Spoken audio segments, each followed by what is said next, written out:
Sorry. All right, before I get started, I want to give all the glory and honor to Yahweh, Bahashem Yahushai, Bahashem Makakodash. Double honors unto my apostles and others, a great millstone. Peace and safety to all the sincere Akim that's out here pushing his word in truth and in all sincerity. Shalom. Right? And I want to do this quick little lesson. Going into, as the title says, earthquakes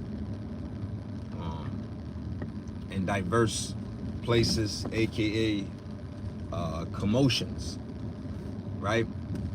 And when you read, and I'm brother in my camp on Saturday kind of went into this, and so shout out to that brother, shout out to Kashakwala, definitely, and whoever inspired him, through the spirit to go a little deeper on this shalom as well.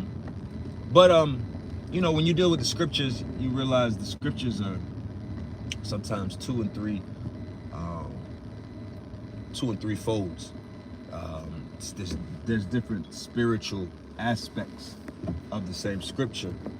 And as Elder Apostle Tahar was going into at the camp, you have to qualify it first. Now when you read this scripture, Matthew, getting this from Matthew the 24th chapter, of course, the Spirit has us now, starting with our apostles and elders, of going into different translations. And, they have different, it's worded different. So when you read Matthew the 24th chapter, give or take the 8th verse, going into the signs of the end of the world, in the King James Version, it says earthquakes in diverse places, right? And of course, I don't have my phone to do the research on this or show it. But then when you look up it in like the BBE version, it says the earth shall be shaken, and one thing that I've so when you go into the word earthquake, right, in Matthew the 24th chapter, the King James, it basically, I forget the Greek word for it, but it basically goes into what's the word? Commotion, trembling. It's not just exactly. It's not direct. It's not only speaking about actual,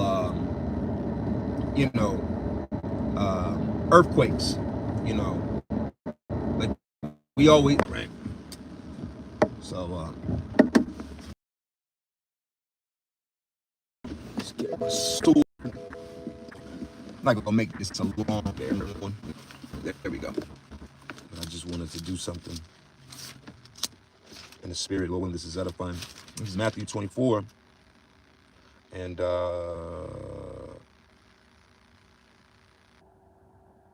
6. All right, we all should be familiar with this. It says, and ye shall hear. Well, I go up and I'll skip back down. This is Matthew 24:3, and it says, and as he sat upon the Mount of Olives, the disciples came unto him privately, saying, tell us, when shall these things be? And what shall be the signs of thy coming and the end of the world? In which this scripture in itself is a lesson in itself, going into the word there for world, right? And because when you go into the Greek for the word world, the word there here in Matthew 24:3 is not the same as in John 3:16, right? Because the word there for John 3:16, God so loveth the world that he gave his only begotten son. The word there for world is cosmos. But if you look it up here in Matthew 24:3, it's eon, which is an age. So what shall be the signs of the end of this age? What age is that the disciples were asking of Yahweh Shai at the time? The rule of the Edomites, but specifically the Romans, all right? Because the Romans were Edomite ruled kingdom, okay? Which we are in the last leg of the Roman Empire today, which you could get that understanding from Revelation 13, 1 through verses 3 or so. The womb, that the deadly womb that was healed, which is America. Okay, so reading on, and it says, I'll read it on. It's all good. This will probably be the only scripture I hit, honestly. And it says, and Yahushua answered and said unto them, take heed that no man deceive you. For many shall come in my name, saying, I am the anointed, basically, or Mashiach, and shall deceive many. Right, and that's we're witnessing that. There's a lot of people coming. You got this fat nigga, got his congregation eating pork, claiming he's one of the Lord's anointed. All right. All right. And it says, and ye shall hear of wars and rumors of wars. Now, I'm focusing in on, this is going to lead up to the earthquakes in diverse places, because when you think about it, like I said, commotions. When you deal with commotion, that's think about the news. When the news, like you'll be watching, I don't know, football game, basketball game, some show, right? And then what'll happen? Something might happen in the world, and then it'll be like breaking news, right? And when you deal with the idea of breaking news, is it literally, is the news being broke? No, right? It's actually extremely important news. It's commotion, right? Like what's another saying? Look up the term. Like breaking news is, it literally means it's developing news, something new, right? So that commotion is basically basically going into the fact of there being an increase in breaking newses around the world. That's what the Lord is really telling us here too as well. Like I said, there's the level of actual earthquake increasing, which you see around the world, and you know we're witnessing that. But also when you go into the commotion, it literally deals with, like I said, breaking news. And when you look at the world over the last 20, 30 years, there's been a lot of groundbreaking news that's came out. Okay, it wasn't like this. You know, the elder Gabar War in New York, he did a lesson recently on the technology and was showing the increase from technology from like the 1800s to the early 1900s, and then from the 1900s until now, or like the 1950s until now. And there's been an outrageous increase. I shared earlier with brothers in my camp a picture of a city in China in 1993 versus today. Today it looks like New York City, skyscrapers and the whole nine. But in 1993, it looked like it was just fields. There was no buildings. There was only one thing, and it looked like a temple. So that's that increase of knowledge to lead to where we are. A lot of the stuff that we see, even Elon Musk putting chips into monkeys and people and things of that nature, that's groundbreaking news. That's breaking news. Okay? That's why the world has increased in the way that it has, because we're in groundbreaking times. Okay? So it says rumors and wars and rumors of war. Well, North Korea just declared war. That's breaking news. Okay? What's happening over there in Yemen? All right, we'll see what happens. What's happening between Ukraine and Russia? What's happening between Gaza and Israel? You know, what's happening down there between Venezuela and Guyana, right? If I'm saying that correctly. There's different disputes occurring around the world that if you leave it to these people that are of the world, they'll tell you, oh, there's always been wars and this, that, and the third. Yes, that is true, but not to the level of commotion that it is today. Okay? I did a lesson recently dealing with Y2K, and just to prove that point further, if you could follow in the spirit, and the Y2K, which is called Time Bomb Y2K, it's on Max, HBO Max or whatever. And in 1998-99, when they were interviewing people about their thoughts and worries dealing with the Y2K, one of the guys said, well, I hope that this doesn't entice riots like the 1992 riots, right? That was this reference point. And I was like, sat there and I was like, damn, this was like 98, 99. So he referenced something as a groundbreaking commotion in America damn near 10 years, 8 years ago, right? At the time. Versus today, if you look at the world today, those events don't mean nothing to the world in comparison to what the world has gone through in the last 4 to 10 years. Really, you could say going back to 9/11, and that's why the picture that I put up was what was something major that you've lived through history since basically 9/11 being like a moment, which it was. The pandemic, the different police brutalities, George Floyd and Trayvon Martin, you know, Hurricane Katrina, you know, these events are all major events that we still speak on unto this day. And there's so many others. I only just touched on a few. If I really, you know, wanted to take the time, we could, but I'm just hitting the point, right? So it says, see that ye be not troubled, for these things must come to pass, but the end is not yet. Right. So we witnessed this. All right. When you look at the scale of war and where it's at today, it wasn't like this 30, 40, 50 years ago. All right. You got to think about wars, major conflicts in the you had World War One, World War Two, right?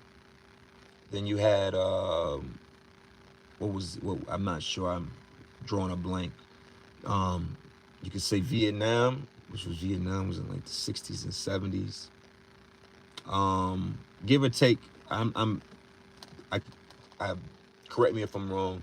The Cold War was in there too. I believe it was before. I can't remember if it was before or after at this moment.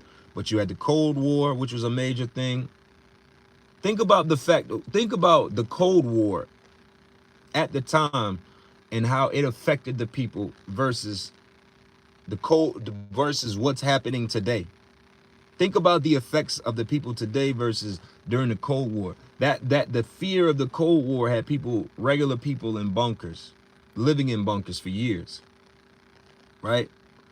We were talking about that, but Brendan Fraser, the actor, had a movie where his parents went into a bunker during the Cold War. He ain't come to surface until he was a grown-ass man in the 90s. That's how the effects of news had on people back then versus today. Oh, you know, somebody got, you know, certain group got blown to smithereens. Oh, okay. Let me get a grande latte, white, 2 shots of vanilla, almond milk. You keep moving. These events that occurred in the 70s, in the 80s, in the 90s, these were major events that made people move. The people today are desensitized to it because of the very fact of there's so much more commotion. That's the point of this. The commotion on the earth lets us know that we are closer than, hey, let's get that. Let's go to Romans. Bear with me 1 second.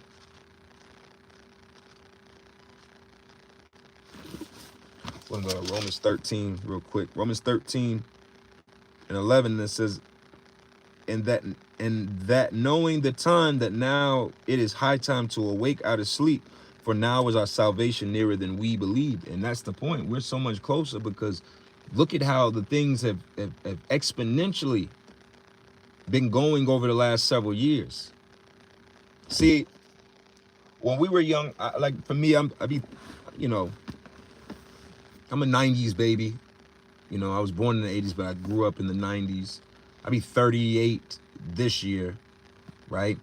So, you know, I'm not going to act like during that time period from the early 90s to the early 2000s that I was so in tune what was going on in the world. But in the reality of the matter is, there really wasn't that much shit to be in tune with to the extent of what's going on in the world today.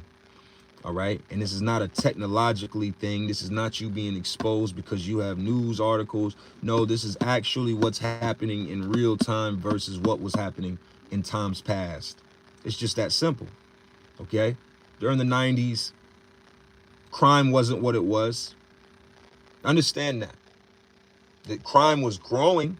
I'm not going to act like there wasn't crime. Again, stop leading with this exception of the rule mentality. That's a very feminine approach to generalizations. Generalizations are a part of life. It is.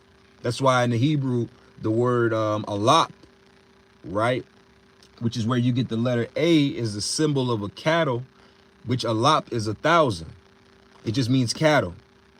If you were looking at a field full of sheep, you would round it about. You wouldn't that exact. Oh, there's 99, 997. That come on, man. We're moving on to the next thing. That could change today and tomorrow. So you give a generalized estimate on what you see. Does that make sense? So again, that's the same thing in the spirit of what we're dealing with today. It's not the exceptions of the rule. Yes, you had the crack era. Yes, we understand. Definitely. All right, the dirty 90s. Yes, niggas was getting robbed for Jordans and starter jackets and shit like that. Yes. But not to the extent of, again, what it is today. All right, crime is on another level today, which fits the scriptures that the love of many shall wax cold. Niggas wasn't cold like they are today 30, 40, 50 years ago. They weren't. You can try to deceive yourself or lie, but they weren't.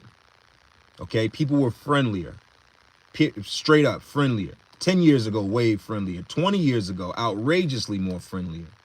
Okay, it was nothing. Like I said, for me, when I was growing up in my neighborhood, I feel like I'm the last leg of people that experienced that element of. I knew everybody in my neighborhood when I grew up. I knew all the families. The families knew me and my family. Oh, that's the such and such. Oh, you know, the Richards stay right there, and the Joneses are over there, and you know, such and suches are over there, and we all knew each other. I'm not gonna say it was like buddy, super friendly, but we knew each other. You know, you could say to your mom, "Oh, I'm at the such and suches," and they understood, or it was like, "Oh, okay, well, be safe. Let me put them on the phone. Hey, Mr. Hey, this is me." That was what it was. It wasn't like this, and it's nowhere near like that today. It's a rare thing to see little boys playing outside, playing football outside. That shit don't happen no more. So crime and friendliness, people have more warmth towards each other. Not like that today. Okay. So verse 13 in Romans 13 and 13 or 2. Romans 13 and 12, it says, "The night is far spent, the day is at hand. Let us therefore cast off the works of darkness, and let us put on the armor of light. Let us walk honestly." This is an important time to walk honestly. All right? Because niggas out here are not, this ain't no back in it. It was in a wire. Cheese from all my Wire fans. This ain't no back in the day shit. All right? You out here living your life thinking that this is 1982 or this is, what are we in, 2024? If your ass out here living like it's 2004, 1994, 1984, you lost in the sauce. All right? This ain't that time back in the day. Niggas is emotionally fucked up out here. Like we always say, niggas talk on the, you know, man, niggas is afraid of fighting. These ain't no fighting days. Okay? Niggas used to get in fights in the 70s and 80s and spit blood out and shake hands and move on. That ain't today. Okay? That day has been gone 30 years. All right? You get into it, I know that's why you gotta, scriptures say, agree with thy adversary. Scriptures talk about turning of the other cheek. This is the time where you gotta really exercise that stuff. You think you're gonna stand on your manhood. You standing on your manhood in 2024 is gonna have you at the pearly gates. It's gonna, That's the quickest way. You trying to be in this bravado energy, man, you know, I'm a man. You in that energy is the quickest way for you to for you to have your spirit disconnected from your flesh, man. This ain't the time. And that's a sign. Okay? Let us walk honestly as in the day, not in rioting and drunkenness, not in chambering and wantonness, not in strife and envy. See, strife. The day's over with. Used to be you know, nigga, two niggas fighting. Like I said, get up. Hey man, I respect you. Man, that shit is over with, man. All right? You took your ass whooping in private of old. I'm not justifying it, but I'm speaking to the elevation and the gradualism of what has occurred. All right, the scriptures speak here about not in rioting and in drunkenness, not in chambering, basically being in that partying. Again, chasing hoes. This is another sign to let us know what time it is. All right, a lot of men have the issue with that, but if you're being honest with yourself and you look at the world and where we are right now, does this seem like a time of finding a wife? Does it feel like it? As a woman, if you're listening, does this feel like does it feel like husband finding time? That's what the scriptures is speaking about. Really, when the Apostle Paul, which people Jake that's why Jake had problems with the Apostle Paul, because the Apostle Paul was really in the spirit and he was prophesying about basically telling us to be if you have a wife, be a man of being a bishop. There was going to come a time. All right, it was about the work first and foremost and being dedicated to the Lord. But here we are today. These women, these ain't, man. I was watching a video earlier, man. I'm just rambling through Salakia. But Jake, I've been saying this for the longest and I was laughing. Jake was like, man, these ain't women. These are pirates. If anybody that's be around me know, I've been calling these women pirates for years now. All right. These women are a bunch of pirates. All right. Do you love pirates? Like, do you love pirates? Like you said, all these bitches do is eat seafood, boils. They drink your ass under the table. They gonna rob you for your jewels. Like, is this the realm of where you think that this is where, yeah, this is it, man. This is a good place to settle on in, man. No. All right. Now the scriptures do say, basically, I'm not one to tell you not to, if the Lord send a woman your way, or if the Lord send a husband your way, hey, that's between y'all and the Lord. That's not on me. I'm not speaking on that. The scriptures say basically telling people to abstain from marriage. That's not what I'm saying. I'm speaking to the overall landscape of the world that we live in. Okay?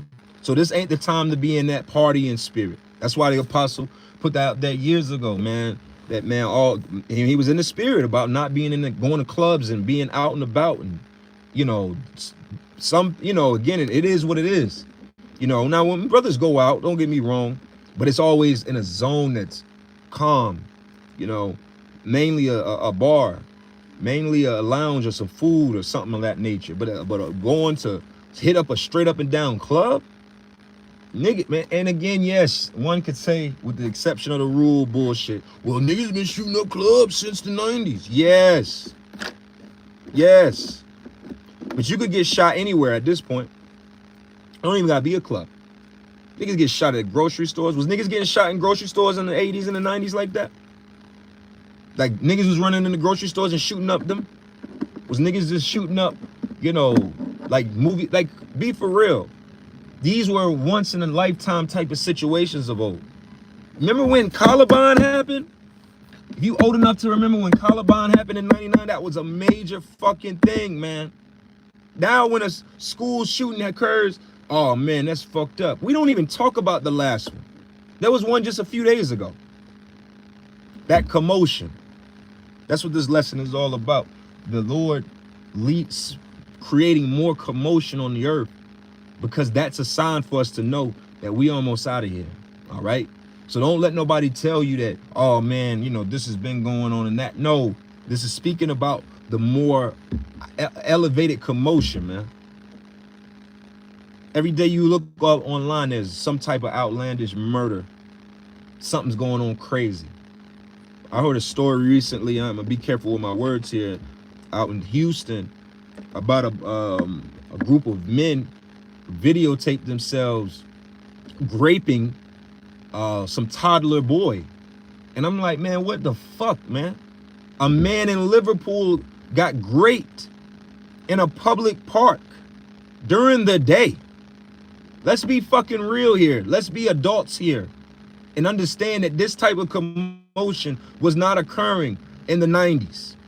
Okay? If that's the case, then why the fuck would our parents and all of our family just be cool with us playing outside?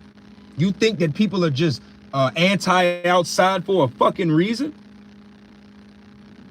Or is it, nah, man, I can't trust people, this, that, and the third. You know, you're going to play right here. That's because of all the commotion that's happened over the last 30, 40 years, since the Lord really started bringing Esau down, because Esau wasn't dealing with this shit back in the 30s and the 40s and the 50s and 60s. You used to be able to leave your front door unlocked and go to sleep at night. That was America that a lot of people over the age of 40 and 50 grew up in. You can leave your windows unlocked and up over the night. You can leave your door unlocked. I live in a good neighborhood on a decent side of town, and I tell you what, I wouldn't leave my fucking front door unlocked. Where you live at, would you leave your door unlocked? People used to do that on a regular. Would you leave your key, a spare key to your door with your neighbor right now? I wouldn't. I've been living by my neighbor for 5 years. I'm not going to give it, hey, you know, here's a key just in case. Absolutely not. This was normal things of the past. All right. Hey, so with that, I pray this lesson was edifying. I want to give all the glory and honor to Yahweh, by Hashem, Yahushai, by Hashem, Kakwadash. Hey, double honors unto my apostles and others, a great millstone. Peace and safety to all you sincere Akim that's out here pushing this word in truth and in all sincerity. Shalom to all you that tuned in as well. Shalom.